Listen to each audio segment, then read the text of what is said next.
Fellow Africans, happy and prosperous new year to you.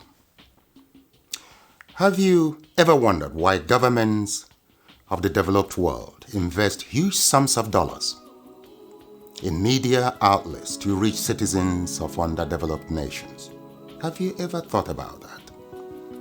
For example, the British government spends 600 million euros annually on the BBC World Service, with a weekly audience of not less than 96 million people in Africa. That's a lot of number. You see, there is a battle for our mind out there. Hence the media investments by Western powers. A battle to condition the mind of Africans for strategic purposes. Steve Biko once said that the most powerful weapon in the hands of the oppressor is the mind of the oppressed. And I agree. In the words of George Orwell, the most effective way to destroy a people is to deny and destroy their own understanding of their history. Fellow Africans, as at this first day of the year 2021, the darkest thing about Africa is not a caricature image and misinformation out there. No. Or the state of the continent as we know it today, but the ignorance of Africans, of who and what Africa is. The minefields navigated so far, conspiracies survived, and the formidable obstacles ahead of us. That's the problem. So, fellow Africa, my question to you this hour, and in this new year, is this: how much do you know of your Africa? You see, for centuries, strategies have been deployed to manipulate and brainwash Africans, corrupt our understanding of ourselves, our reality, and the world, and implant in us a flawed notion of inferiority and little value adding in the world. Believe me or not, one of those strategies is the use of world map. Yes, world map, to create a visual illusion of a small, intellectually, politically, and economically insignificant Africa. But is that really true? Now, here are the facts. Africa has a total area space larger than all of Europe, China, and the United States of America combined. Yes, it is 3 times the area of China, 3 times the area of Europe, 3 times the area of United States of America. Meaning, you can transplant China, Europe, and United States, and several other countries on the Africa continent, and they will fit neatly. Africa is 30.5 million square kilometers and a youthful population of 1.3 billion inhabitants. China is 9.6 million square kilometers and 1.4 billion inhabitants. India has a total space of 3.3 million square kilometers and 1.4 billion inhabitants. Now, yet, Africa is projected as overpopulated, and pressure mounts on Africans and their leaders to depopulate. Why? Why?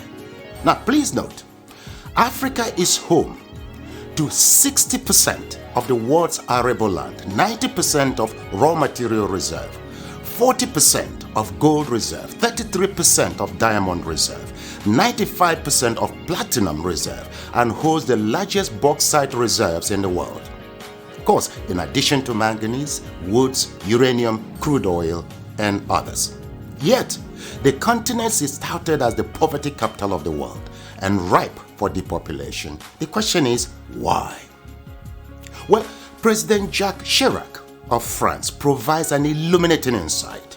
He said, "We bled Africa for 4.5 centuries. We looted their raw materials, then we told lies that the Africans are good for nothing. In the name of religion, we destroyed their culture. And after being made rich at their expense, we now steal their brains through miseducation and propaganda to prevent them from enacting black retribution against us," unquote. Well, put simply, for over 4 centuries, Africa is not in control of its resources. Look, a 2016 study of Africa by the NGO called War on Want reveals that 101 companies, mostly British, control $305 billion worth of platinum, $276 billion worth of oil, and $216 billion worth of coal at 2016 market prices. Yes, they own mines or mineral licenses in 37 African countries and control vast swaths of Africa's land, 4 times the size of the United Kingdom. Now look, Africa subsidizes the rest of the world by $32 billion annually. A 2017 report by Global Justice Now and other groups estimates that $161.6 billion enter into Africa, while $202.9 billion leave Africa almost every year. For example, in 2017, Africa received a total of $19.7 billion in aid, but paid back $18 billion in debt repayments. Debt burden is killing Africa. African governments have borrowed between 25 and 75% of their GDP, but with little or nothing to show for it.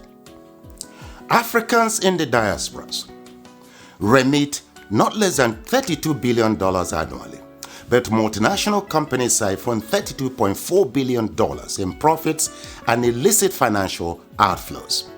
Look, an estimated $29 billion are stolen via illegal logging, fishing and poaching annually. How can any continent, country or people accumulate and sustain wealth, growth and prosperity with such statistics? That's a great question. Well, look, hopefully, now you know your Africa better. Edmund Mbiaka once wrote, "Peace of mind always comes with knowing who you truly are, where you currently stand, where you positively need to be, and strongly believing in its possibility." Africa needs to control its resources, no doubt. For productive, patriotic, and effective leadership, we need our best and ablest citizens with fortified character in local, state, and federal governments. This must be given utmost consideration in upcoming elections across Africa. Let me say it once more. Our problem is not the age of our leaders, but unfortified character. It is your responsibility to protect and defend your Africa. The starting point is to educate and transform the mindset of our leaders and peoples. Look, the least you can do is to assist with ensuring that this message reaches every African. Slavery destroyed us. Religion divided us. Ignorance controls us. And truth scares us. With these retrogressive forces, Africa will remain a dark continent. So we must renew our minds.